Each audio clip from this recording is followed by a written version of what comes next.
Welcome to A Pilgrim's Hearth, a podcast for the mom who needs a short rest in order to feel renewed for the journey. Join me, Kate Wilson, each week as we enjoy something good, true, and beautiful together in the same amount of time that we have to enjoy our coffee while it's still hot. I'm so glad you're here. Welcome back to A Pilgrim's Hearth. I'm glad you're here today. I want us to look at a poem together. It's interesting because I did not read much poetry growing up, and hardly ever in my young adult and early motherhood years. My oldest daughter is now 12, and my journey with poetry in earnest probably began 3 or 4 years ago, almost by accident. I still do not know poetry styles, or even what makes a sonnet different than some other kinds of poems. My enjoyment of poetry is very simple. I come to a poem, I ask myself, did I like that? The answer is usually found in the coming days, of course. Either I will not return to it at all, I think on it for a couple of days as some random memory pops into my head, or I will revisit it over and over again. There's really no rhyme or reason as to which poem causes me to come back to it. I don't even think I can tell you who my favorite poet is, though I would probably say Christina Rossetti, because hers remain the easiest for me to understand. What I have found, though, is that sometimes a poem will hook me. For no real reason at first, but as I return to it again and again for the delight of doing so, it begins to seep in a bit, to steep like a bold tea, that after time I cannot help but gulp down and be satisfied more and more by it. This poem has done that for me. I stumbled upon this poem by accident. I thought it was actually just fun to read aloud to my son, so I kept going back to it for his sake, and then one day I realized I was actually going back to it for my own sake. I just like it. And in wanting to find out why, I decided to share it with you today. I hope you enjoy it. Half a league, half a league, half a league onward, all in the valley of death, rode the 600. Forward the light brigade! Charge for the guns, he said. Into the valley of death rode the 600. Forward the light brigade! Was there a man dismayed? Not though the soldier knew someone had blundered. Theirs not to make reply, theirs not to reason why, theirs but to do and die. Into the valley of death rode the 600. Cannon to right of them, cannon to left of them, cannon in front of them, volleyed and thundered, stormed at with shot and shell. Boldly they rode and well, into the jaws of death, into the mouth of hell, rode the 600. Flashed all their sabers bare, flashed as they turned in air, sabering the gunners there, charging an army while all the world wondered. Plunged in the battery smoke, right through the line they broke, Cossack and Russian reeled from the saber stroke, shattered and sundered, then they rode back, but not the 600.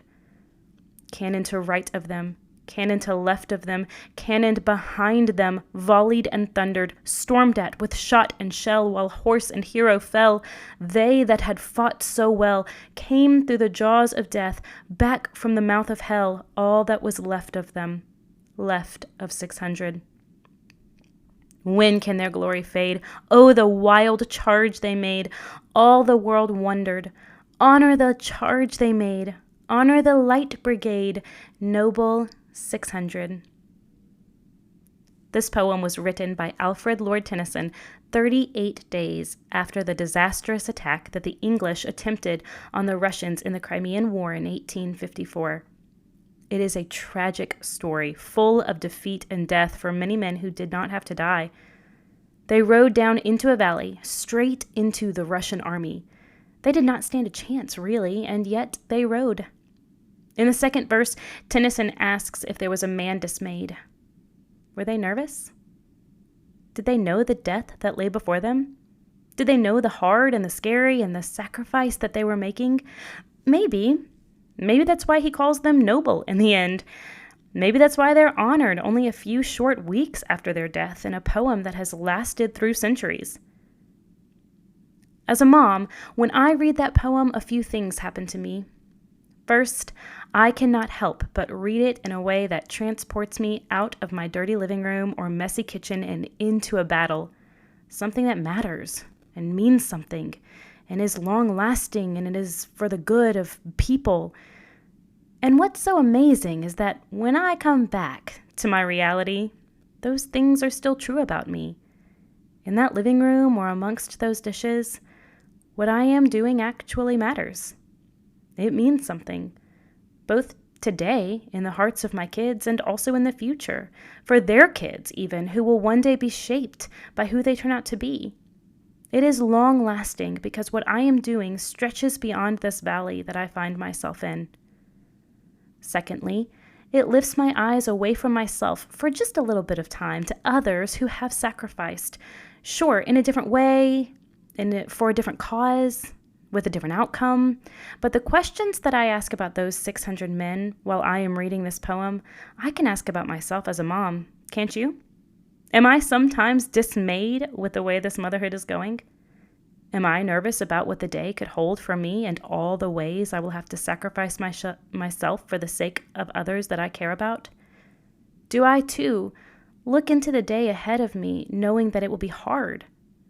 It will ask a death of my will and wants, and I will come out differently than when I went in, and yet, isn't it worth it?